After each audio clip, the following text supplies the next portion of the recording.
Marriage is supposed to be sacred, a bond of vow, promise, protection.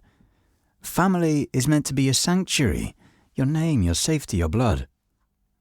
So why does the goddess who rules over both destroy so many lives? Why do the faithful beg her favour and flinch when it comes? Why are monsters easier to face than her attention? Why is the Queen of Heaven, the very force that upholds society, the one the gods themselves fear crossing? If you too flinch when it, comes, check out Pantheon, our brand inspired by myths, legends and folklore. We ship worldwide and are rated excellent on Trustpilot. Link in the description.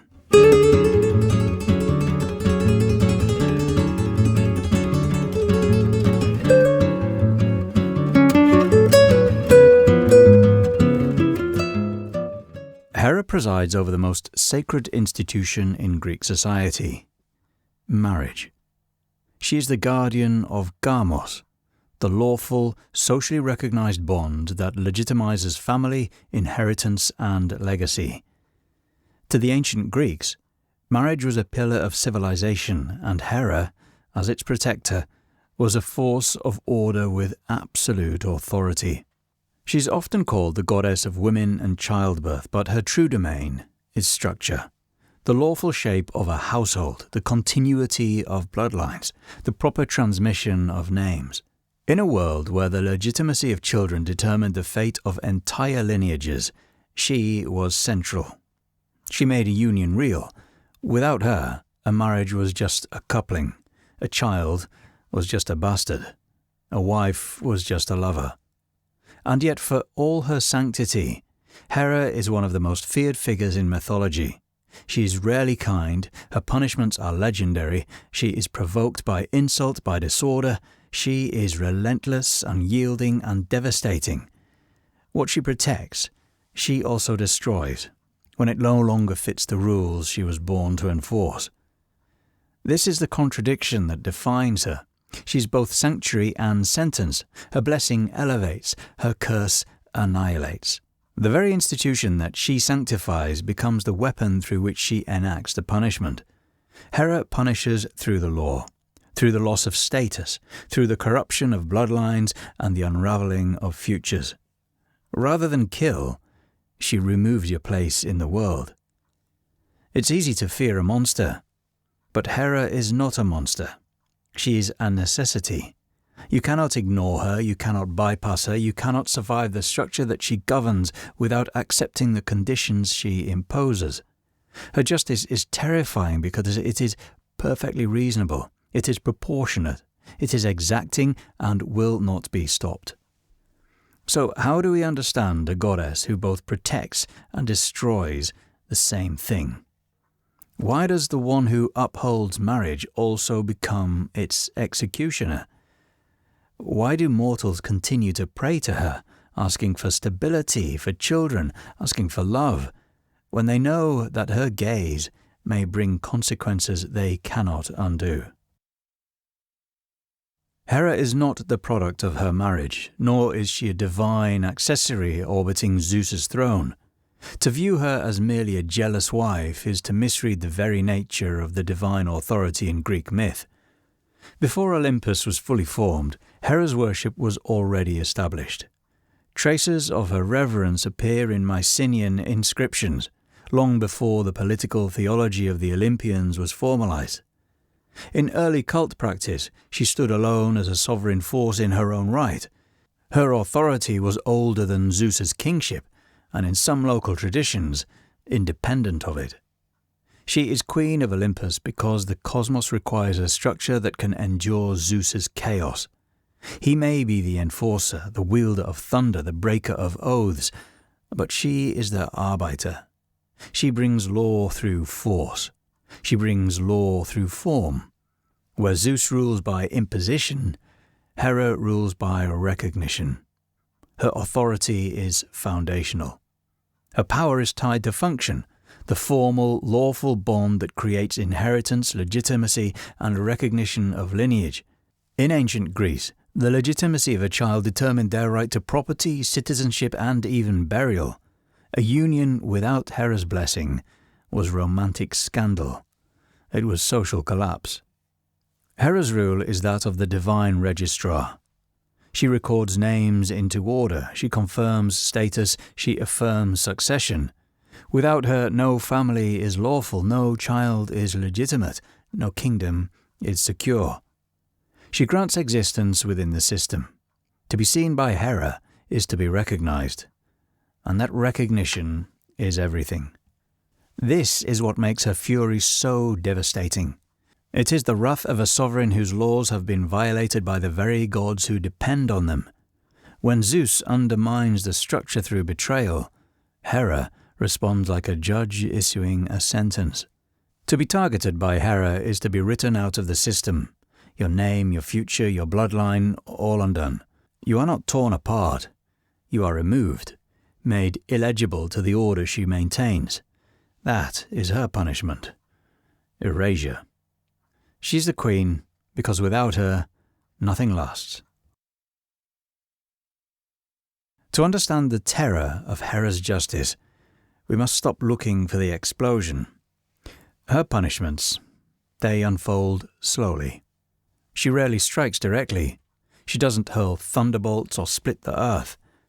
Her vengeance moves through the very system she upholds, a correction. If Zeus is the fist of Olympus, Hera is its ledger, and that ledger is law. She lets the structure collapse around you. Semele, pregnant with Zeus's child, is undone by Hera's knowledge. Hera whispers questions, she introduces doubt, and in the end, it is Zeus himself who burns Semele alive, compelled to reveal his full divinity, bound by an oath, while Hera watches.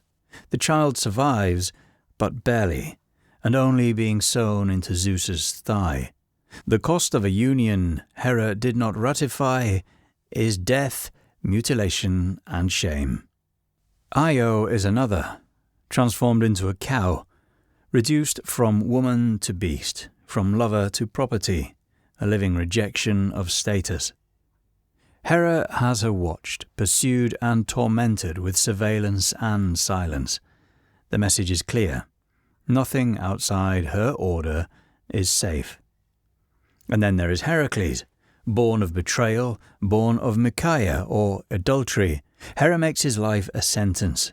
She hounds him with madness. She ensures his trials never end. He becomes a hero only through suffering, and even in death she will not forgive him. His entire legend is a punishment made productive. His glory exists because she would not let him rest. Hera is inevitable. Marriage in her hands is a legal seal, inheritance, name, legitimacy, and order together. And when that is violated, it folds, it buckles inwards, it becomes a cage. The real horror is in how thoroughly she is right. Her judgments make sense, her retributions are precise, and once they begin, nothing escapes them. To be cursed by Hera is to be left visible but disqualified. Your name may still be spoken, but not with honour. Your child may live, but not as heir. Your house may stand, but no longer as sanctuary. This is why gods fear her, because she is always right. They never had a choice. Most of those punished by Hera didn't seek power or challenge Olympus. They did not defy the gods, but they were simply too close to the wrong force at the wrong time. A girl glimpsed by Zeus, a child born outside wedlock, a house tainted by infidelity it didn't author. They were the fallout. And that is the cruelty, that her punishments so often fall on those with no means of defence. The balance she enforces has no margin for exception. It is a scale, and once it tips, something must be broken to restore the weight. Zeus can't be held, so the woman is held instead. The child is named the stain. The household becomes an example. Maintenance, correction, a ledger set right, no matter who bleeds. She sees what must be corrected and does so with total precision, but that doesn't make her punishment cleaner. it makes it colder. The woman becomes a beast, the child becomes cursed, the family becomes a ruin. They were caught in the path of a law that cannot be questioned. She strikes the one the law will allow, and the law always allows the powerless. That is why so many of her victims linger in the myths as tragedies rather than villains. They are not condemned, not really. Semele, Io, Lamia, Leto, they are remembered with a kind of aching sympathy. We cannot absolve them because there was no crime. We cannot save them because Hera will not be denied. They are punished for their presence, for their visibility, for being chosen by the one being she cannot bring to account. Perhaps what makes Hera so impossible to resist even now is that her logic holds. We understand her fury. We understand the need to contain chaos, to defend order, to hold something sacred against violation. But when that need turns outward, when it lands on those who never asked to be part of this war, it curdles into something else. Inevitability. Her cruelty is procedural, and no one, not even the innocent, is outside its reach. In Hera's protection, there is safety, the kind recognized by those who know the fragility of bloodlines, the volatility of power, and the cost of being unrecognized by the law. To be under Hera's gaze was to be confirmed, and for women in ancient Greece, that confirmation meant everything. It was the difference between legitimacy and abandonment, between a named child and a discarded one, between a wife and a concubine. Hera offered position, standing, permanence, a place that could not be denied. She presided over more than childbirth. She sanctified the very process by which women became part of a household, where her fertility became an asset and her status became visible. Without Hera, there was no ratification of the union. A man could take a lover, a mistress, a slave, but a wife was something else entirely. A wife was lawful, honoured, protected, and only Hera could confer that status.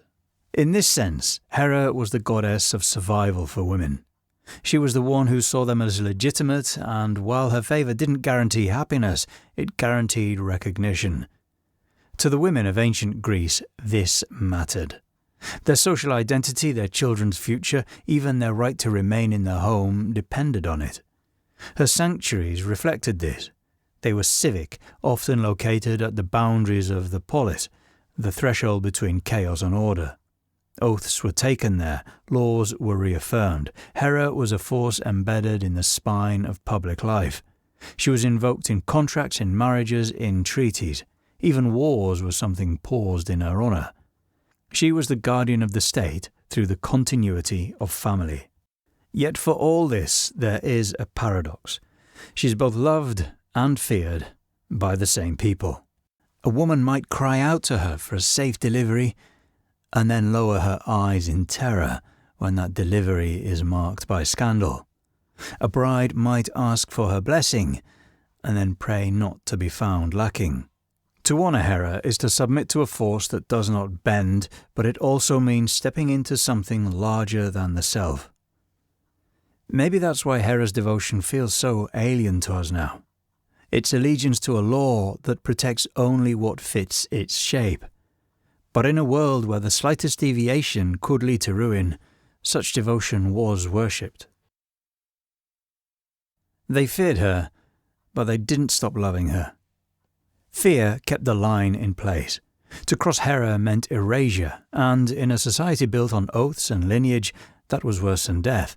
It meant your child wouldn't be recognized, your home wouldn't be protected, your body could be discarded. She didn't need thunderbolts. She only needed to stop seeing you.